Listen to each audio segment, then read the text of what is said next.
မင်္ဂလာပါခင်ဗျာကျွန်တော်နာမည်နိုင်လင်းထုံးပါကျွန်တော်ကဒီသင်ခန်းစာလေးမှာဆိုရင်တော့ Photoshop နဲ့24ပစ္စည်းစဝိုင်း shape ပုံတော်ဆွဲတဲ့နည်းလမ်းလေးတွေကိုကျွန်တော်ဒီသင်ခန်းစာလေးမှာသင်ကြားပေးသွားမှာဖြစ်ပါတယ်ဒါလေးတွေကိုလက်တွေ့ပြပေးဖို့ရာအတွက်ကျွန်တော်ဒီမှာ Photoshop software လေးတစ်ချက်လောက်ဖွင့်လိုက်ပါမယ် Photoshop software လေးပွင့်လာပြီဆိုရင်တော့ကျွန်တော်တို့ကိုယ်အသုံးပြုမဲ့စာရွက်လေးတစ်ရွက်ကိုအရင်ဆုံးခေါ်ပေးရမှာဖြစ်ပါတယ်Photoshop မှာစာရွက်တွေခေါ်ချင်တယ်ဆိုရင်တော့ file ထဲကနေပြီးတော့ new ဒါမှမဟုတ် keyboard shortcut နဲ့ control ရဲ့ N ရဲ့နှိပ်ပြီးတော့မှကျွန်တော်တို့စာရွက်အသစ်တစ်ရွက်ခေါ်လို့ရမှာဖြစ်ပါတယ်ကျွန်တော်တို့စာရွက်တွေခေါ်တဲ့အခါမှာကျွန်တော်တို့ print ဆိုတဲ့ထဲကိုဝင်ပြီးတော့မှကိုယ်အသုံးပြုမဲ့စာရွက် site လေးတွေကိုရွေးချယ်ပြီးတော့ခေါ်လို့ရပါတယ်ကျွန်တော်ကတော့ဒီမှာကစာရွက်လေးတွေကိုကိုယ့်ရဲ့စိတ်တိုင်းကျရိုက်ထည့်ပြီးတော့ခေါ်ချင်တာဖြစ်တဲ့အတွက်ဒီရဲ့နေရာလေးမှာကျွန်တော်6လို့ရိုက်လိုက်ပါတယ် unit နေရာမှာ inch ကိုရွေးထားပါတယ်ပြီးရင်တော့ height မှာလည်းကျွန်တော်6လို့ထည့်လိုက်ပါတယ်။ဘာကြောင့်လဲဆိုရင်တော့ကျွန်တော်6လက်မှပတ်ပတ်လေရှိတယ်။စာရွက်လေးတစ်ရွက်ကိုကျွန်တော်လိုချင်တာဖြစ်တဲ့အတွက်6 inch ဆိုပြီးတော့မှပတ်ပတ်လေရေးလိုက်တာဖြစ်ပါတယ်။ဒါလေးတွေအားလုံးကျွန်တော်တို့ကရွေးချယ်ပြီးသွားပြီဆိုရင်တော့ create ဆိုတာလေးကျွန်တော်တို့နှိပ်ခဲ့လိုက်ပါမယ်။ create နဲ့လိုက်တာနဲ့တပြိုင်နက်ဒီမှာကျွန်တော်တို့6လက်မှပတ်ပတ်လေရှိတဲ့စာရွက်လေးတစ်ရွက်ရောက်ရှိလာတာကိုတွေ့ရပါတယ်။ဒီရဲ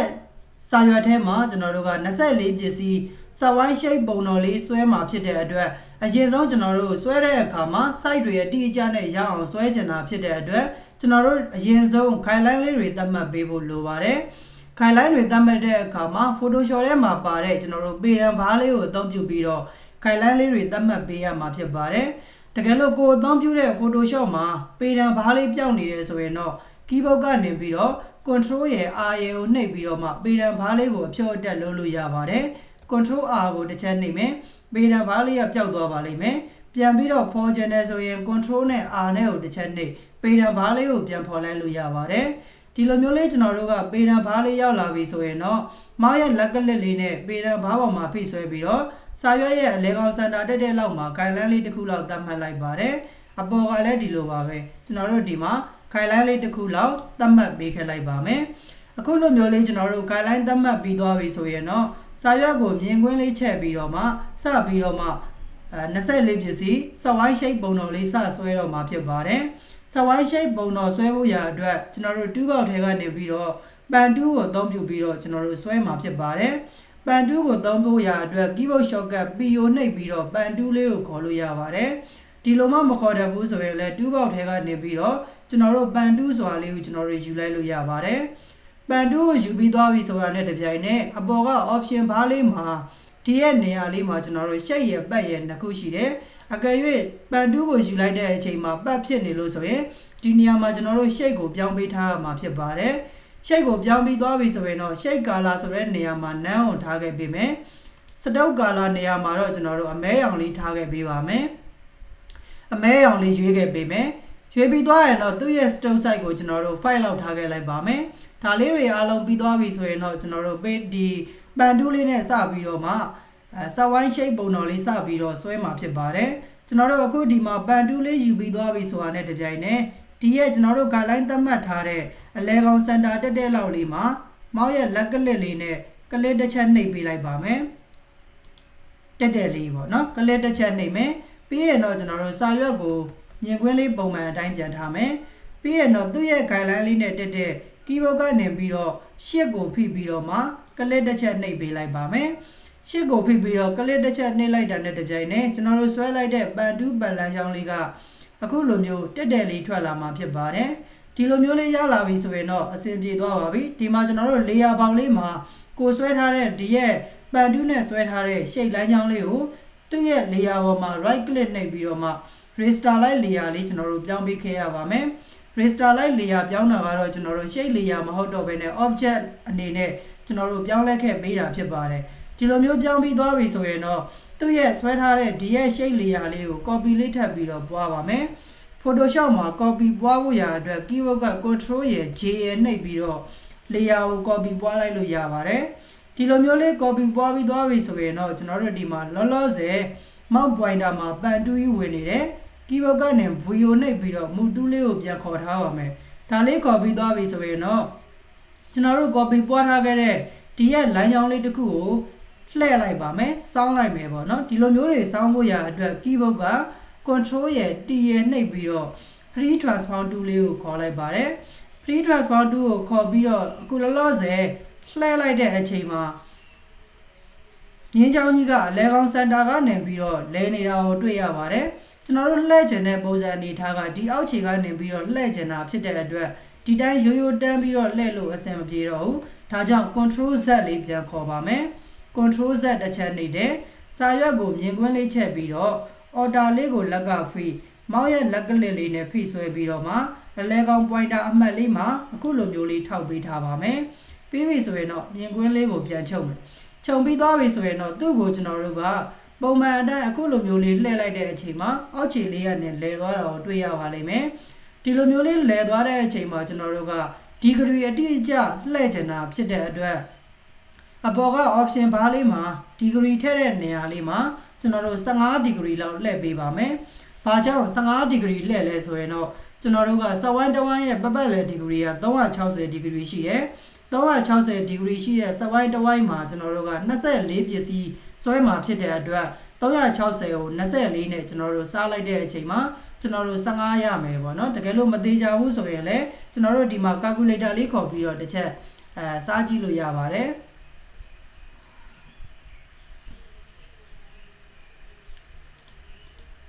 360 degree ကိုဒီအစား24နဲ့စားလိုက်တဲ့အချိန်မှာကျွန်တော်တို့15ရပါတယ်ရလာတဲ့အဖြေကကျွန်တော်တို့ဒီမှာ degree တန်ဖို့လှည့်တဲ့နေရာလေးဖြစ်ပါတယ်ဒီနေရာမှာနည်းနည်းလေးရှုပ်ထွေးနိုင်တယ်ဘာကြောင့်ကျွန်တော်တို့15 degree ထည့်ရလဲဆိုရင်ကျွန်တော်တို့စဝိုင်းတစ်ဝိုင်းရဲ့ပတ်ပတ်လည် degree က360 degree ရှိတယ်360 degree ရှိတဲ့ထဲကမှကျွန်တော်တို့က24ပစ္စည်းပုံတော်ဆွဲမှာဖြစ်တဲ့အတွက်24ခုနဲ့စားပေးလိုက်တာဖြစ်ပါတယ်360ကို24နဲ့စားလိုက်တဲ့အချိန်မှာ15 degree ရလာတယ်ရလာတဲ့15ကဒီမှာထည့်ပေးရမယ် degree တန်ဖိုးလေးဖြစ်ပါတယ်ဒါကြောင့်ကျွန်တော်ဒီမှာ15 degree အတိအကျလှည့်မှာဖြစ်တဲ့အတွက်15ဆိုပြီးတော့ရိုက်ထည့်တယ် enter လေးခောက်ပေးလိုက်ပါမယ်ပြီးရင်တော့ enter လေးနောက်တစ်ချက်ထပ်ခောက်မယ်ဒီလိုမျိုးလေးရလာပြီဆိုရင်တော့ကျွန်တော်တို့ဒီရဲ့ shape နှစ်ခုကိုပေါင်းပြလိုက်ပါမယ် layer ဘောက်မှာသူတို့ layer နှစ်ခုကိုပေါင်းမယ် control လေးကိုလက်ကပေး click တစ်ချက်နှိပ် layer နှစ်ခုလုံးကို select ဝင်သွားပြီဆိုရင်တော့ keyboard က control ရဲ့ E ရဲ့နှိပ်ပြီးတော့ layer လေးနှစ်ခုကိုတစ်ခုအနေနဲ့ပေါင်းပြလိုက်လို့ရပါတယ်ပြီးရင်တော့ guideline လေးကျွန်တော်တို့အခုလိုမျိုးလေးသတ်မှတ်လိုက်ပါအောင်မယ်ပြီးသွားပြီဆိုရင်ဒီရဲ့လှည့်ထားတဲ့ degree အဆောင်လေးကိုကျွန်တော်တို့အတက်ပုံစံအနေနဲ့ပြန်ချိုးပါမယ် control T ကိုနှိပ်ပါတယ်ပြီးရင်တော့ကျွန်တော်တို့က order လေးကိုလက်ကဖေးဒီရဲ့ pointer အမှတ်လေးကနေပြီးတော့လှည့်လိုက်မှာဖြစ်ပါတယ်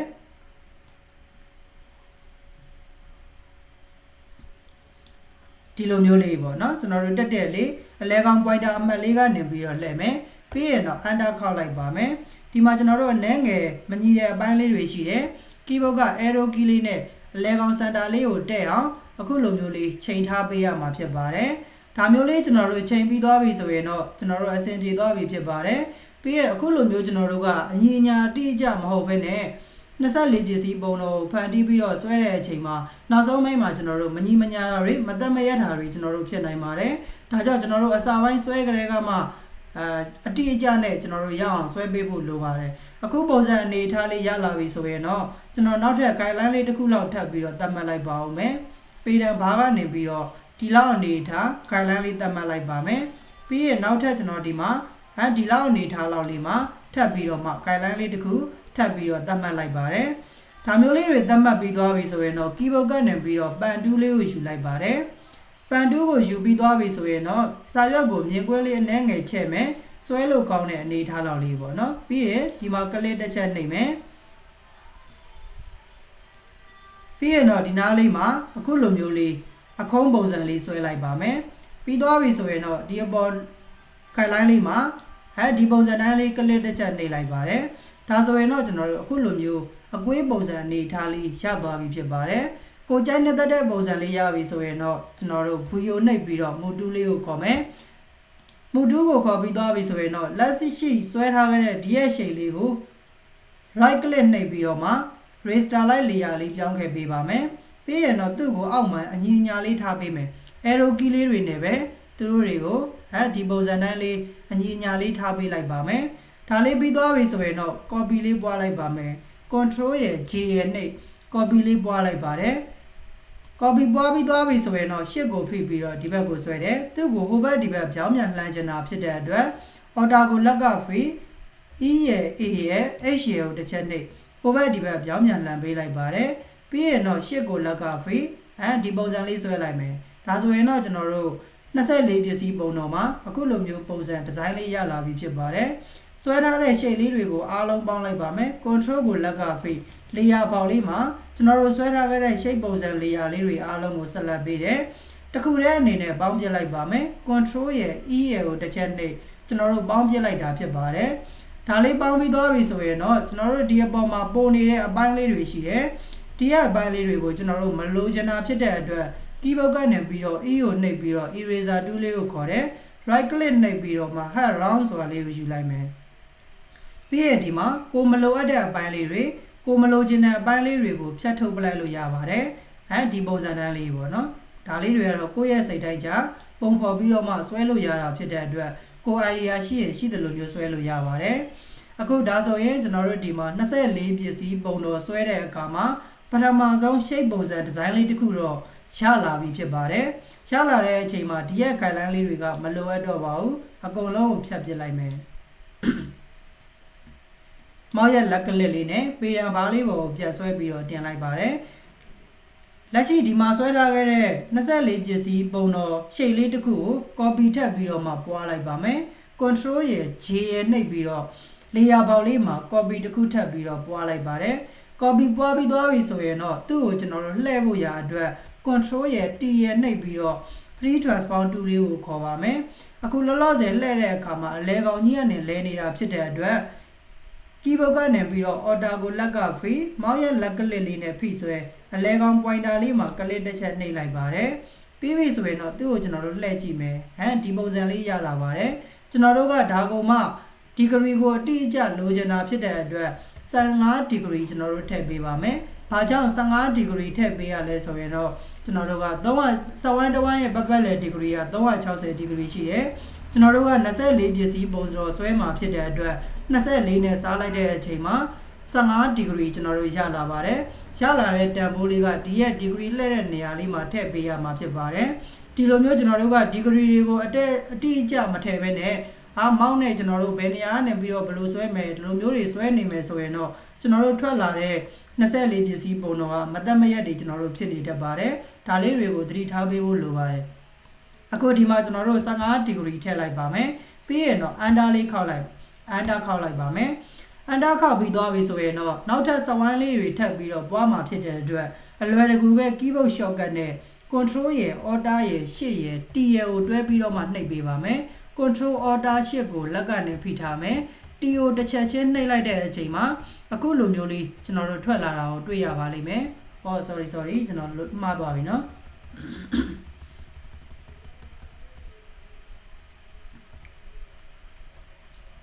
အဲ့တော့ဒီနေရာလေးကနေပြန်လုပ်လိုက်မယ်เนาะ control ရဲ့ J ရဲ့တစ်ချက်လောက်နှိပ်တယ် copy လေးပွားလိုက်ပါတယ် control နဲ့ T နဲ့ကိုနှိပ်ပြီးတော့ free transform tool လေးကိုခေါ်တယ် order ကိုလက်ကဖိအလဲကောင် pointer အမှတ်လေးမှာကလစ်တစ်ချက်ထောက်တယ်15 degree ရိုက်ထည့်ပါတယ်ပြီးရင် under လေးခောက်မယ် under လေးခောက်မယ်ပြီးသွားပြီဆိုတာနဲ့ control order shift T ကိုတစ်ချက်ချင်းလေးကျွန်တော်တို့နှိပ်လိုက်ပါမယ်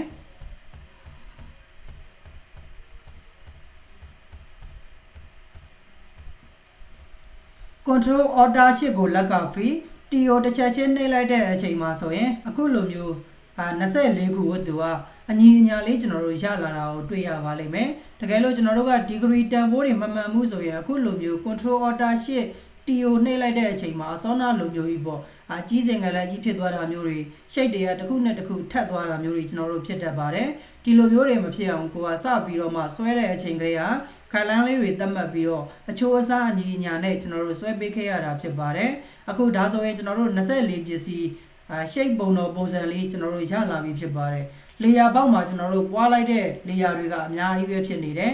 ဒါတွေအားလုံးကိုကျွန်တော်တို့ကဆက်လက်ပေးပြီးတော့ layer လေးတစ်ခုအနေနဲ့ပေါင်းခက်လိုက်မယ်ရှစ်ကိုဖိပြီးတော့ click တစ်ချက်နှိပ်လိုက် layer တွေအားလုံးကိုဆက်လက်ဝင်သွားလိမ့်မယ် control ရဲ့ E ရဲ့နှိပ်ပြီးတော့ layer တစ်ခုတည်းအနေနဲ့ကျွန်တော်တို့ပေါင်းထားခဲ့လို့ရပါတယ်ပေါင်းပြီးသွားပြီဆိုရင်တော့ဒီရဲ့စဝိုင်း shape ပုံတော်လေးကိုကျွန်တော်တို့ကကြိုက်နေတတ်မှုရှိလို့နောက်တစ်ချိန်မှာဒီပုံစံကိုအစားအနေပြီးတော့ပြန်မဆွဲချင်ဘူး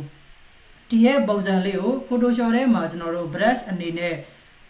လောက်ပြီးတော့မှတင်ထားခဲ့လို့လည်းရပါသေးတယ် brush အနေနဲ့ပြုလုပ်ဖို့ရာအတွက် edit menu တွေကနေပြီးတော့မှ define brush ဆိုတာလေးကျွန်တော်တို့နှိပ်ပေးရပါတယ်ပြီးပြီဆိုရင်တော့ကျွန်တော်တို့ okay ဆိုတာလေးနှိပ်လိုက်မယ် okay နှိပ်ပြီးသွားပြီဆိုရင်တော့ဒီမှာ brush ပုံတော်လေးကျွန်တော်တို့ဝင်လာပြီဖြစ်ပါတယ် keyboard ကနေ view ကိုနှိပ်လိုက်မယ်ဒါလေးကကျွန်တော်တို့မလိုအပ်တော့ဘူးပေါ့နောက်ထပ်စာရွက်တစ်ရွက်ခေါ်ပြီးတော့မှဒီရဲ့24ပစ္စည်းပုံတော်လေးကိုကြိုက်တဲ့နေရာမှာကျွန်တော်တို့ brush 2ကိုအသုံးပြုပြီးတော့ယူသုံးလို့ရပါတယ်ကျွန်တော်နမူနာအနေနဲ့ပြပေးပါမယ် control နဲ့ N နဲ့ကိုနှိပ်ဒီမှာ A4 စာရွက်လေးတစ်ရွက်ခေါ်လိုက်မယ်ဒီထဲမှာကျွန်တော်တို့ကအစောနာဆွဲလောက်ထားခဲ့တဲ့ brush ပုံစံလေးကိုယူသုံးမှာဖြစ်တဲ့အတွက် keyboard ကနေ B ကိုနှိပ်ပြီးတော့ brush 2လေးကိုခေါ်လိုက်တယ် right click လေးနှိပ်ပြီးတော့ဒီမှာကိုလောက်ခဲ့တဲ့ brush လေးလုံးလို့ရတယ်ဒီမှာအယောင်တွေလည်းစိတ်တိုင်းကျအယောင်လေးတွေကျွန်တော်တို့ပြောင်းပြီးတော့သုံးလို့ရတယ်ဒီရဲ့24ပစ္စည်းပုံတော်လေးကိုအကြီးအသေးကျွန်တော်တို့ site လေးတွေကိုတောင်ကွင်းအစတောင်ကွင်းအပိတ်လေးနဲ့ကျွန်တော်တို့အကြီးအသေးပြင်လို့ရတယ်ဟောဒီမှာအယောင်လေးတစ်ယောင်နဲ့ပေါ့အယောင်လေးတွေပြောင်းမယ်ထပ်ပြီးတော့လုပ်လို့ရတယ်အစိမ်းရောင်လေးလားကျွန်တော်တို့ဒီမှာကိုယ့်ရဲ့စိတ်တိုင်းကျ color ဘောက်မှာအယောင်တွေပြောင်းပြီးတော့မှ24ပစ္စည်းပုံတော့စဝိုင်းရှိတ်လေးတွေကိုကျွန်တော်တို့အလွယ်တကူဆွဲလို့ရမှာဖြစ်ပါတယ်ဒါကတော့ကျွန်တော်တို့ Photoshop နဲ့24ပစ္စည်းပုံတော့စဝိုင်းရှိတ်ဆွဲတဲ့နီလန်းလေးတွေဖြစ်ပါတယ်ဒီရဲ့သင်ခန်းစာလေးကလက်တွေ့လုပ်ငန်းခွင်မှာလည်းအရင်အသုံးဝင်မယ်လို့ထင်တယ်ဒါလေးကိုကိုယ်တိုင်လက်တွေ့လိုက်ပြီးတော့မှလေ့ကျင့်ကြည့်ပေးပါအခုလိုမျိုးပုံစံဒီဇိုင်းလေးဆွဲပြီးသွားပြီဆိုရင်အထဲထဲမှာစာတွေရေးတာတော့ကျွန်တော်တို့အရင်ကိုလွယ်ကူပါတယ်တီကိုနှိပ်ပြီးတော့မှဒါစာလေးတွေရေးမယ်ပေါ့နော်တခုချင်းလိုက်ပြီးတော့မှသူ့ရဲ့24ပစ္စည်းထဲမှာပါတဲ့စာသားလေးတွေကိုရေးထည့်ပေးလိုက်ရုံပါပဲအလဲကောင်မှာကျွန်တော်တို့ကတခုခုထပ်ပြီးတော့မှဖျားပုံတော်လေးတွေထည့်ချင်တယ်ဆိုရင်လည်းထည့်လို့ရတယ်ထည့်ဖို့ရာအတွက်ဖျားပုံတော်လေးတခုခုလောက်ကျွန်တော်ထည့်ပြပေးပါမယ် control ရဲ့ O ရဲ့နှိပ်ပြီးတော့ကျွန်တော်ဒီထဲကနေပြီးတော့မှဖျားပုံတော်လေးတခုခုယူလိုက်မယ်ပေါ့နော်ဒီရဲ့ဖျားကိုတော်လေးယူလိုက်မယ် open ဆိုပြီးတော့ဖွင့်လိုက်ပါမယ်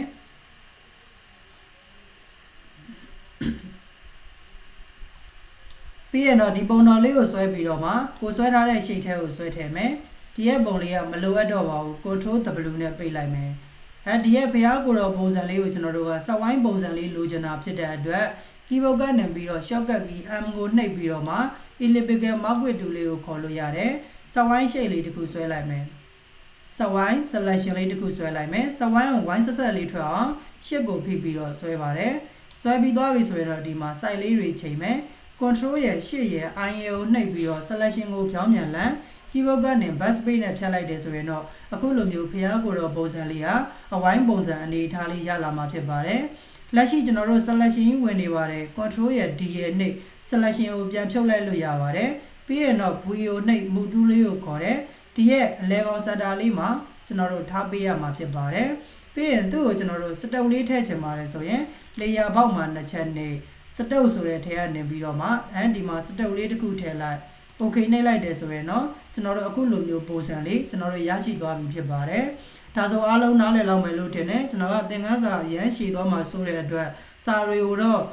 ရေးထည့်မပြပေးတော့ဘူးကိုတိုင်းလေ့ကျင့်တဲ့အခါမှာဆိုရင်တော့ဒါစာလေးတွေကိုပါပြည့်ပြည့်စုံစုံလိုက်ပြီးတော့မှရေးမယ်ပေါ့နော်အခုဒါဆိုရင်အားလုံးနားလည်လောက်မယ်လို့ထင်ပါတယ်ကျွန်တော်ဒီရဲ့သင်ခန်းစာလေးကိုဒီမှာပဲရန်နာလိုက်ပါမယ်ဒါလေးကိုကိုတိုင်းလက်တွေ့လိုက်ပြီးတော့မှလေ့ကျင့်ကြည့်ပေးပါ